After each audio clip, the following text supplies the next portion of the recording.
اور بنیادی طور کے اوپر انسان جب ایک گناہ کرتا ہے تو اس کے دل کے اوپر سیاہ نقطہ پڑ جاتا ہے.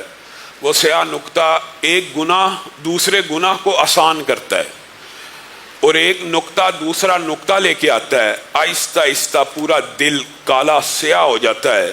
اسی طرح ایک نیکی دوسری نیکی کو آسان کرتی ہے. ایک نیکی دوسری نیکی کا رستہ بھی دکھاتی ہے اور دوسری نیکی کو آسان بھی کر دیتی ہے. جس طرح گناہوں کو کھینچتے ہیں نیکیاں نیکیوں کو کھینچتی ہیں. اسی وجہ سے کبھی کبھی گناہوں کی کثرت کی وجہ سے دل بیمار پڑ جاتے ہیں. فی قلوبہم مرض، مریض ہو جاتے ہیں، اور وہ مرض کئی مرتبہ اس حد تک بڑھ جاتا ہے کہ وہ مرض نفاق کی سٹیج پہ پہنچا دیتا ہے اور انسان کا ایمان ضائع ہونا شروع ہو جاتا ہے. فی قلوبہم زیغ، ان کے دلوں کے اندر کجی آنا شروع ہو جاتی ہے. کلا بل رانا، یہاں تک کہ دل زنگ آلود ہو جاتے ہیں. جب دل زنگ آلود ہو جاتے ہیں، یہ سارے کے سارے معاملات ہوتے گناہوں کی وجہ سے ہیں، اور آہستہ آہستہ ایمان دلوں سے نکلنا شروع ہو جاتا ہے. گناہ کے بعد گناہ، طریقی کے بعد طریقی، اندھیرے کے بعد اندھیرا بڑھتا چلا جاتا ہے، بڑھتا چلا جاتا ہے. دلوں کے اوپر مہریں لگ جاتی ہیں، دلوں کے اوپر قفل پڑ جاتے ہیں.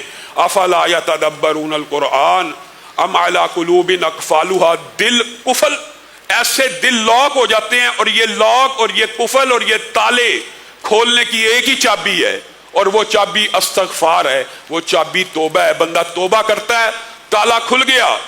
یہاں تک کہ ایسی کیفیت بھی نعوذ باللہ آ جاتی ہے کہ حاتم اللہ علی قلوبہم، دلوں کے اوپر پھر اللہ تالوں کے بعد آپ کے عام مشاہدے کی بات ہے، سمجھنے کی، غور و فکر صرف کرنے کی ضرورت ہے. قرآن کی آیات سمجھ آ جائیں گی. تالا لگتا ہے کئی مرتبہ، کسی دروازے کو تالا لگانے کے بعد محکمے والے آتے ہیں اور اس کے اوپر کیا لگا جاتے ہیں؟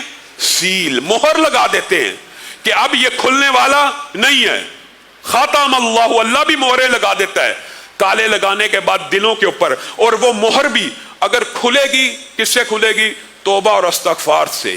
لیکن اگر کوئی بندہ مہر کھولنے کی کوشش ہی نہیں کر رہا، تالے کھولنے کی کوشش ہی نہیں کر رہا، زنگ دور کرنے کی کوشش ہی نہیں کر رہا، کجی دور کرنے کی کوشش ہی نہیں کر رہا، دلوں کا نفاق ختم کرنے کی کوشش ہی نہیں کر رہا، ثم قست قلوبکم من بعد ذالک، پھر تمہارے دل پتھر ہو جائیں گے. صرف نام کو دل ہے، لیکن دل ایسا سخت ہے، ایسی قساوت قلبی ہے کہ ایمان کی باتیں دل پہ اثر نہیں کر رہی. نیکیوں کی طرف دل راغب نہیں ہو رہے، برائیوں کے پیچھے دل بھاگ رہے ہیں. اور یہ ساری کی ساری دلوں کی بیماریاں، اس کے لیے وہی نسخہ کیمی ہے، وہی دیرینہ بیماری، وہی نامحکمی دل کی، علاج اس کا وہی آب نشاط انگیز ہے ساقی. یہ قرآن پاک کے اندر علاج لکھا ہوا ہے. استغفار کرو، چند آنسوؤں کا نذرانہ پیش کر دو، اللہ کی بارگاہ میں آ جاؤ. تمہیں شیطان نے، ابلیس نے کیسا وسوسہ ڈالا، اور شیطان اور ابلیس ایسے وسوسے ڈالتا ہے. ایک نیکی چھڑواتا ہے تو دوسری نیکی کیسے چھڑواتا ہے؟ اور یار یہ تو میں کرتا نہیں تو اس کا کیا فائدہ، وہ تو میں کرتا نہیں تو اس کا کیا فائدہ، وہ تو میں کرتا نہیں تو اس کا کیا فائدہ، داڑھی تو رکھی نہیں، نماز کا کیا فائدہ. یہ شیطان ابلیس کا بہت بڑا وسوسہ ہے جو آپ کو ڈالتا ہے. اور دوسرا وسوسہ یہ بھی ڈالتا ہے، اتنے گناہ کر لیے ہیں.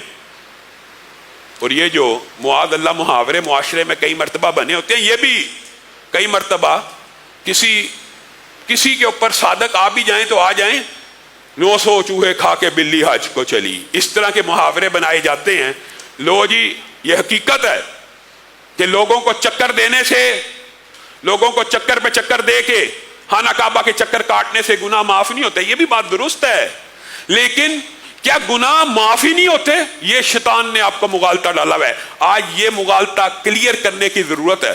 شرح صدر سے آپ کو بتا رہا ہوں، آپ نے ساری زندگی علماء سے یہی سنا، اور یہ حقیقت ہے.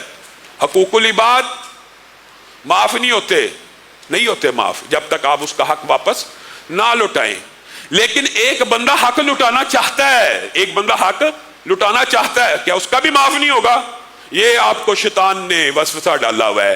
ایک بندہ کسی کو حق اس کا واپس دینا چاہتا ہے، اس کے پیسے حقیقت میں دل سے واپس دینا چاہتا ہے، اور ایسی صورت بن گئی ہے کہ واپس نہیں کر سکا یا اس کے وارثین نہیں تو اب گناہ معاف ہی نہیں.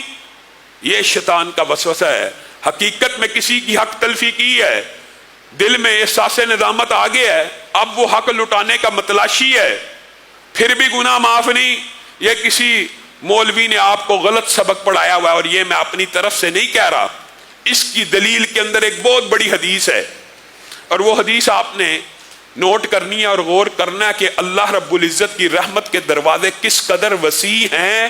جس طرح حقوق اللہ بھی اللہ رب العزت معاف فرما دیتے ہیں, اسی طرح صدق نیت سے بندوں کا حق ادا کرنے کی نیت موجود ہو, کوشش ہو, صحیح ہو, تگ و دو ہو, تو اللہ تعالیٰ وہ حقوق العباد بھی معاف فرما دیتے ہیں. یہاں تک کہ اس بندے کو اگر حق نہ بھی ملا ہو تو اللہ تعالیٰ کل قیامت کے دن اس بندے کو ایسے راضی کر دیں گے, اس بندے نے توبہ کر لی, اخلاص نیت سے کوشش کر لی, تگ و دو کر لی, محنت کر لی, اب اس کے اوپر کوئی عذر باقی نہیں رہا. اللہ رب العزت ایسے حق کو ادا کرنے والے کے بارے میں کل قیامت کے دن کیا فرمائیں گے؟